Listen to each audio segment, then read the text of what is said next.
The timeline froze the second Trippie Redd hit post. No caption, no explanation, just a grainy, unsettling video allegedly showing 6ix9ine behind bars looking nothing like the loud, taunting figure the internet knows.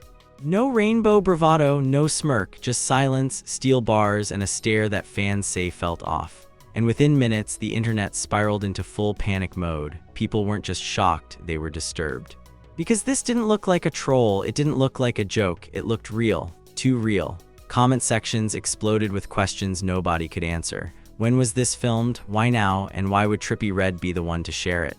Screenshots spread faster than explanations. TikTok slowed the footage down frame by frame. Twitter Spaces popped up overnight dissecting every second like it was evidence. Then the theories started flying.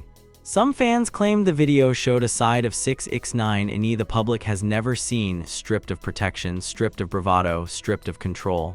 Others accused Trippie of sending a message, a warning, or worse, a flex. Because history matters here, the tension between these two names isn't new, and posting a jail video in this context felt intentional. What made it chilling wasn't just the footage, it was the timing. No official updates. No clarifying statement, just silence from 6ix9ine's camp as the video racked up views and speculation turned vicious. People asked if this was recent, if something went wrong. If this was a reminder of consequences the internet forgot too quickly. And now the question haunting everyone is simple but terrifying. Was this just a clip or a message the public wasn't meant to see yet? The video didn't come with context, and that's what made it so unsettling. Trippie Redd didn't explain where it came from when it was recorded or why he chose this moment to share it. He simply dropped it into the digital bloodstream and let the internet do what it always does: panic, speculate, and fill in the blanks with its darkest assumptions. Within minutes, fans were convinced they were watching something they weren't supposed to see. In the clip, 6ix9ine appears drastically different from the persona that once dominated headlines. No neon energy, no mocking grin. No performance, just a confined space, harsh lighting, and an expression that many viewers described as hollow, distant, almost haunted. The absence of sound was louder than any taunt he'd ever made online. And that silence triggered something primal in the audience, fear mixed with curiosity. What made the moment instantly combustible was the history between Trippie Redd and 6ix9ine. Their feud isn't a footnote in hip-hop culture. It's foundational: diss tracks, public insults, years of animosity that never fully cooled. So when Trippie was the one to post the video, fans didn't see neutrality, they saw intent. Theories erupted that this wasn't just sharing, it was signaling. A reminder, a victory lap, or even a warning. Comment sections turned into war zones. Some accused Trippie of kicking a man while he's down. Others praised him for showing the truth behind the image 6ix9ine spent years crafting. And then there were those who went further, suggesting the video hinted at something new: a recent arrest, an undisclosed situation, or trouble far deeper than what's been publicly acknowledged. None of that was confirmed, but confirmation didn't slow the momentum. The clip felt too raw to ignore. TikTok creators began enhancing the footage, zooming in, adjusting brightness. Comparing it to older images of 6ix9ine in custody from past legal troubles. Every similarity was treated as proof. Every difference sparked new theories. Was this old footage recycled for impact? Or something more recent that hadn't hit the news yet? The lack of answers only made the speculation spiral faster. What rattled people most was how unprotected 6ix9ine appeared. For years, his public image was built on invincibility, security, bravado, and the idea that consequences never truly touched him. This video shattered that illusion in seconds. Fans who once saw him as untouchable now saw vulnerability. And vulnerability, especially in jail imagery, hits differently. It humanizes in a way that makes people uncomfortable. Trippie's silence after posting only deepened the unease. No follow-up, no emojis, no clarification. He let the video stand alone, which many interpreted as deliberate. In internet culture, silence after provocation isn't accidental, it's strategy. The longer he stayed quiet, the louder the theories became. Was he baiting a reaction, sending a message directly to 6ix9ine? Or simply reminding everyone that the streets remember everything? Meanwhile, 6ix9ine's camp remained silent as well. No denial, no explanation, no reassurance that the video was old or irrelevant. That silence triggered even more alarm bells. Fans began searching booking databases, court dockets, and news feeds for any hint of a recent development. Nothing concrete surfaced, but the absence of information didn't calm anyone. It intensified the dread. Hip-hop commentators weighed in cautiously, warning people not to jump to conclusions. They pointed out that artists often post old footage for shock value, clout, or narrative control. But even they admitted the timing was strange. The energy was off, and the visual didn't feel like a joke. It felt like something meant to unsettle, and it worked. As Section 1 closes, the video remains unexplained, suspended between past and present, symbolism and reality. No one knows exactly what they're looking at, but everyone agrees on one thing: this wasn't random. Whether it was a flex, a warning, or a calculated move in a long-running feud, Trippie Redd knew exactly what he was doing when he hit post. And if this was just the opening move, the fallout hasn't even begun yet. Once the shock settled, the tone of the conversation shifted from panic to suspicion. People stopped asking what they were seeing and started asking why now. Because in hip-hop culture, timing is never accidental. And the more fans replayed Trippie Redd's post, the more it felt like a move, not a moment. Theories multiplied fast. Some claimed the footage had to be old, pulled from a previous incarceration and reposted for psychological impact. Others insisted it looked different, the setting unfamiliar, the posture off, the energy heavier than anything seen before. Armchair analysts compared uniforms, wall textures, lighting angles. Every pixel became a clue. And the fact that no mainstream outlet immediately confirmed or denied anything only made the speculation louder. What really poured gasoline on the fire was Trippie's history of not doing things randomly. He's known for subtle provocation, for dropping breadcrumbs and letting fans connect dots that may or may not exist. So when he stayed completely silent after posting the clip, people read that silence as confirmation that the video was meant to be interpreted, not explained. In online culture, ambiguity isn't neutral, it's bait. The feud context refused to stay in the background. Fans revisited years of hostility between Trippie and 6ix9ine, arguing that this clip felt less like concern and more like dominance. A visual reminder of where bravado ends, a quiet flex that said, "Look where all that talk leads." Whether that interpretation was fair didn't matter, it spread, and once it spread, it stuck. At the same time, another narrative emerged, one far more unsettling. Some viewers believed the video wasn't about rivalry at all, but about warning. They suggested Trippie might be signaling that 6ix9ine was in trouble, that something had changed behind the scenes. The idea wasn't supported by facts, but it tapped into a long-running fear around jail imagery in rap culture, vulnerability without protection. That fear resonates deeply, especially given 6ix9ine's history and public persona. Then came the reaction videos. Creators debated the ethics of sharing jail footage at all. Was this exploitation, humiliation, or just another chapter in a public feud where nothing is off-limits? Some argued that posting someone in custody crosses an unspoken line. Others countered that 6ix9ine built a career on shock and spectacle, and that this was simply the mirror turning back on him. As the debate raged, one thing remained constant: no new information, no police confirmation, no court records, no statement from either camp. The story existed entirely in the space between what was shown and what was assumed. And that space is where the internet does its most reckless work.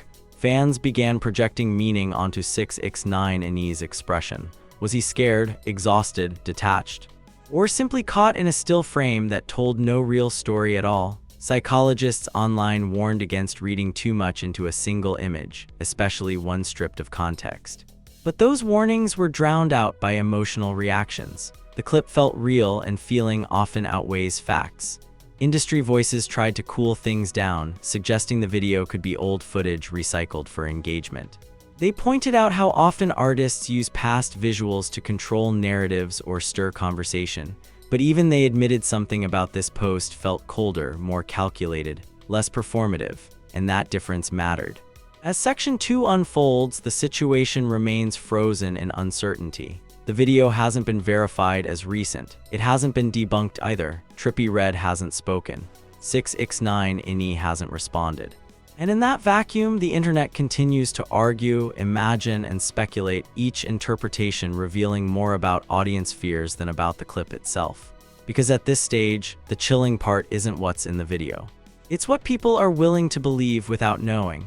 By the time the third wave hit, the fear had evolved into something more complicated: unease. Not panic anymore, not pure speculation, but the quiet discomfort that comes when a moment refuses to resolve itself. The video was still there, unexplained, uncontextualized, and the longer it sat without clarification, the more it began to feel intentional rather than unfinished. What people started to realize in this phase was that the clip didn't need to be recent to be effective.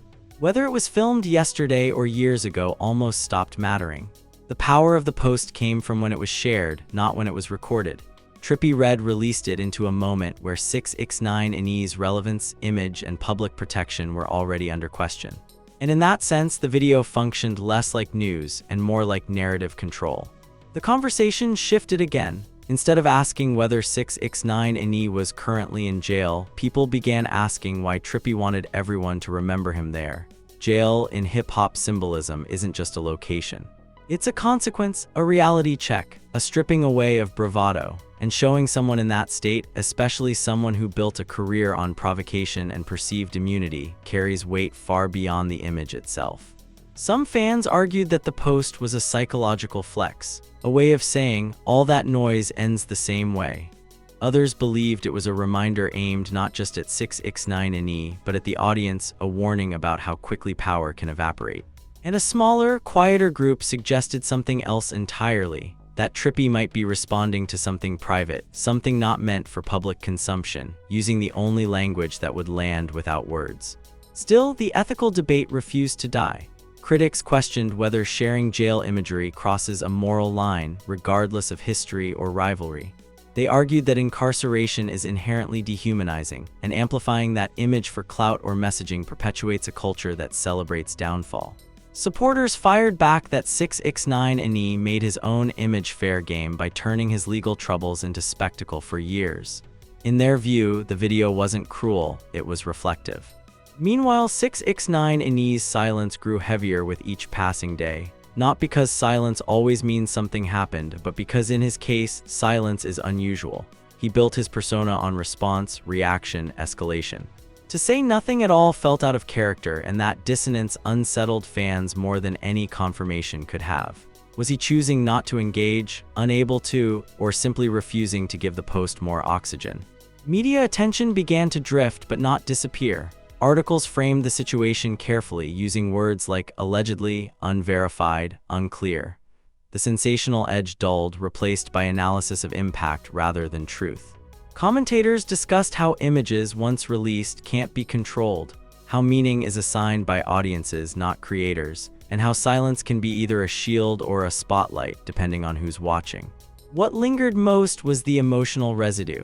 Fans who initially reacted with shock now sat with a different feeling, a reminder of how quickly public personas collapse when stripped of context and protection. The video, real or old, showed a version of 6ix9ine that contradicted the mythology. And once mythology cracks, it never fully reseals. As the cycle slowed, a few hard truths emerged. First, not every viral moment is meant to be explained, some are meant to linger. Second, in modern culture, images don't need confirmation to shape perception. And third, when artists with long histories of conflict make silent moves, the silence itself becomes the message.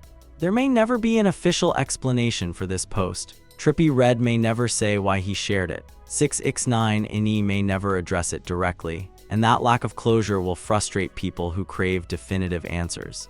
But closure isn't always the point. Sometimes the point is disruption. In the end, the chilling part of this story isn't whether the video was recent or old. It's how easily a single image, stripped of context, amplified by history, and released without explanation, can dominate a narrative and reshape how someone is seen. The internet didn't just watch the clip, it completed it with fear, memory, and assumption. And that's the real takeaway. In a culture where images travel faster than truth, the most powerful statement isn't always spoken. Sometimes it's posted and left alone. If you made it this far, it's because you felt how different this story was. This wasn't just about a video, it was about timing, silence, and the power of an image dropped without explanation. One post shifted an entire narrative and the internet did the rest.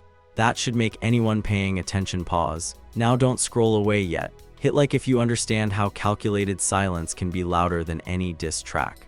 Drop a comment because the real discussion isn't old or new. It's why this image was shared at all and what it says about control, rivalry, and reputation in hip-hop. And subscribe immediately because stories like this don't end when the clip stops circulating. They resurface when someone finally responds, when patterns repeat, or when consequences show up without warning.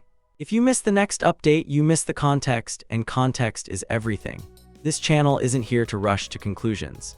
It's here to break down what moments like this actually mean, why they land the way they do, and how silence, symbolism, and history shape the fallout long after the timeline moves on. Stay locked in, stay observant, because when something is posted this deliberately and left unexplained, it's rarely the last move, it's usually the one meant to be remembered.